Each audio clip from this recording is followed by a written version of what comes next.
आज की वीडियो में मैं हम इंसानों की इस प्रॉब्लम के बारे में बात करूंगा जिसका नाम है भेदभाव। किसी इंसान का उसी के साथ भेदभाव सुनने में बड़ा अजीब लगा ना, लेकिन दोस्त हम हर किसी के साथ अक्सर ऐसा करते हैं यार कि उसकी छोटी से छोटी कमी को बढ़ा चढ़ाकर लोगों के सामने उसको जलील करते हैं और उसके अच्छे काम को इग्नोर कर देते हैं।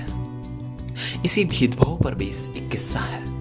हुआ कुछ यूं कि कुछ साल पहले मैं और मेरा दोस्त किसी काम से गांव से शहर की ओर पैदल ही जा रहे थे। गांव से शहर के रास्ते में घना जंगल पड़ता था, तो हम सड़क के रास्ते से ना जाकर जंगल में होकर शहर की ओर निकल पड़े। गर्मी का मौसम था, तो बहुत अधिक गर्मी होने के कारण हम जंगल में बीच बीच में रुकते थे और आराम करने के बाद आगे बढ़ जाते थे। हमने अपने साथ में खाने पीने की भी चीजें रखी हुई थी। जब दोपहर में हमें भूख लगी तो हम दोनों ने एक साफ और सुरक्षित जगह देखकर वहां बैठकर खाने का विचार किया। खाना खाते खाते किसी बात पर हम दोनों में किसी बात को लेकर बहस छिड़ गई और धीरे धीरे बात इतनी बढ़ गई कि मैंने मेरे दोस्त को एक जोर का थप्पड़ जड़ दिया। पर थप्पड़ खाने के बाद भी मेरे दोस्त के चेहरे पर शांति के भाव थे। वो एकदम चुप रहा और उसने मेरे विरोध में कोई एक्शन नहीं लिया। बस अपने पास में रखी हुई पेड़ की एक टहनी उठाई और उससे मिट्टी पर लिख दिया, आज मेरे सबसे अच्छे दोस्त ने मुझे थप्पड़ मारा। थोड़ी देर बाद हम दोनों ने फिर से यात्रा शुरू की। मनमुटाव होने के कारण हम बिना एक दूसरे से बात किए आगे बढ़ते जा रहे थे कि तभी मेरे दोस्त के बड़ी तेजी से चीखने की आवाज आई। मैंने पीछे मुड़ करके देखा तो वो गलती से दलदल में फंस गया था। मैंने तेजी दिखाते हुए उसकी मदद की।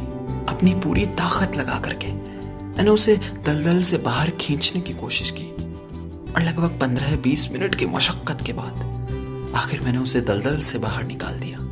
इस बार भी मेरा दोस्त कुछ नहीं बोला और दलदल से बाहर आते ही उसने बस एक नुकीला पत्थर उठाया और पास के एक विशाल पेड़ के तने पर लिख दिया, आज मेरे सबसे अच्छे दोस्त ने मेरी जान बचाई। उसे ऐसा करते देख मुझसे रहा नहीं गया और मैंने उससे पूछ लिया कि जब मैंने तुम्हें थप्पड़ मारा तो तुमने मिट्टी पर लिखा और जब मैंने तुम्हारी जान बचाई तो तुमने एक पेड़ के तने पर कुरेद कर लिख दिया, ऐसा क्यों?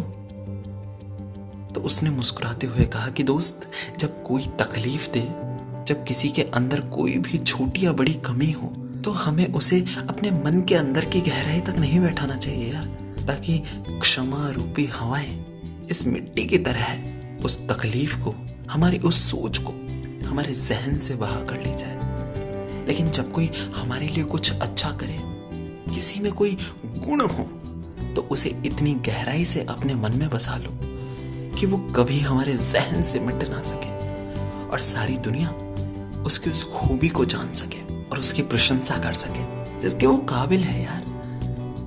दोस्तों, हम भी अक्सर ऐसा कर देते हैं यार। कितनी ही बार घर पर और ना जाने कितनी ही बार ऑफिस में ऐसा किया होगा कि जब घर में किसी छोटे से या ऑफिस में जूनियर से अगर कोई गलती हो जाए तो हम अचानक से गुस्सा हो जाते हैं।